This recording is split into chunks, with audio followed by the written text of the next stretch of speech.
السلام عليكم ورحمة الله وبركاته، يا أهلا يا أهلا بالحلوين. النهاردة جاية أسأل نفسي سؤال انتوا أكيد بتسألوه في دماغكم، هو احنا بنعمل كده ليه؟ تمام. بس قبل ما أرد عليكم احنا بنعمل كده ليه، يا ريت تنزلوا تعملوا اشتراك ولايك للفيديو الجامد قوي ده. أول حاجة كل سنة وانتم طيبين، يتعاد علينا بخير يا رب. خلاص العيد على الأبواب، و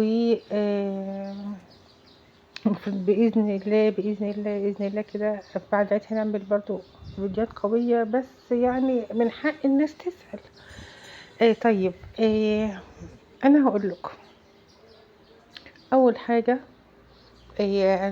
الفيديو ده مصور على مقطعين، المقطع الأول الصبح والمقطع التاني بالليل. حلو. طيب، آه قبل ما ارد على اي سؤال، طبعا اتمنى انه عيلتنا تكبر. اتمنى تمسكوا التليفونات كل اللي عندكم في البيت كده وتعملوا لي اشتراك منها، اعملوا لايكات وتعليق حلو، وباذن الله والله اسمعوا كلامي وانتوا مش هتندموا. اسمعوا كلامي وهتقول كلامك فرق معانا يا ميمة جدا جدا جدا جدا. اهم حاجة انه تطبقوا اللي انا بقول عليه بالظبط في الفيديوهات. تمام. آه طبعا اهم حاجة ان احنا، معلش بنتي دخلت عليا. تعالوا بس الاول نقعد كده مع بعض، نعمل شوية رز كده في الفرن. تمام. ونتكلم احنا ايه ليه بنعمل كده. تمام. المقطع ده اللي جاي بتاع بالليل بقى. زي ما شايفين كده حاطه صينيه رز في الفرن وقاعده فكرت في الكلام ده والله. شوفوا، لما حد يجي يقول لي انت بتجيبي مثلا بتلمي تاخدي زباله بيتك تبيعيها، بتاخدي العيش تبيعيه، اي والله العظيم زي ما بقول لكم كده. بفكر بزود دخلي. طبعا انا كل راجل ربنا يعينه على شيلته. طيب احنا كستات والله يا رجاله لنا متطلبات كتير قوي. يمكن احنا بنسكت، يمكن احنا شايفين وضع ان هو ربنا يقدره على عياله وعلى مصاريف البيت وعلى الدراسة وعلى. طب هو انا مش بني ادم؟ هل انا كست كده ماليش اي طلبات؟ ده انت كراجل تروح مثلا تسهر، اللي بيسهروا على القهوة، طب ما بيسهروش بيشرب سجاير، يروح يعدي مثلا على كشك كده معدي، ولا على اي محل سوبر ماركت مول هايبر ماركت اي حاجة، يجيب له كنزاية يجيب له شوكولاتة، مش عارفة صح ولا لا. ما بيفكرش بقى ان هو جاب لنفسه وما جابش لمراته، ما بيفكرش في كل الكلام ده والله العظيم. الحاجات دي بتوجع الست جدا، ان هي مثلا تشوف الراجل ان هو يجيب لنفسه حاجة وينساها، او يجيب لعياله حاجة وينساها. تمام. هي ما بتتكلمش ولا هتتكلم، بس بتزعل.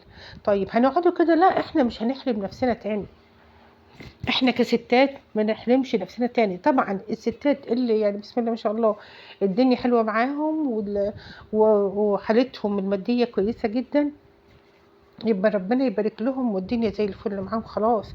انا بتكلم على الستات محدود الدخل او معدوم الدخل، او اللي جوازهم ممكن يكون اغنياء بس مش بيديهم حاجة. تمام. آه الموضوع بيتعب يا جماعة وبيوجع. شايفين الفرن العيش قصدي البتاع دوت الرز بدأ ياخد لونه اهوت. طبعا مش محتواه طبخ خالص، بس انا كان عندي قناة طبخ على فكرة، بس انا حبيت اعمل المحتوى ده تاني. اللي انا بجاي اتكلم ان احنا كده جاي نفتح قلوبنا لبعض. انا كست بيت ناقصني ايه؟ ناقصني كتير. هل لما اروح نفسي تروح على حاجة ومش قادرة اجيبها مش بتحسي بالعجز؟ هل لما تطلبي من جوزك حاجة وما يجيبهاش مش بتحسي بالعجز؟ مش بتزعلي؟ اكيد بنزعله.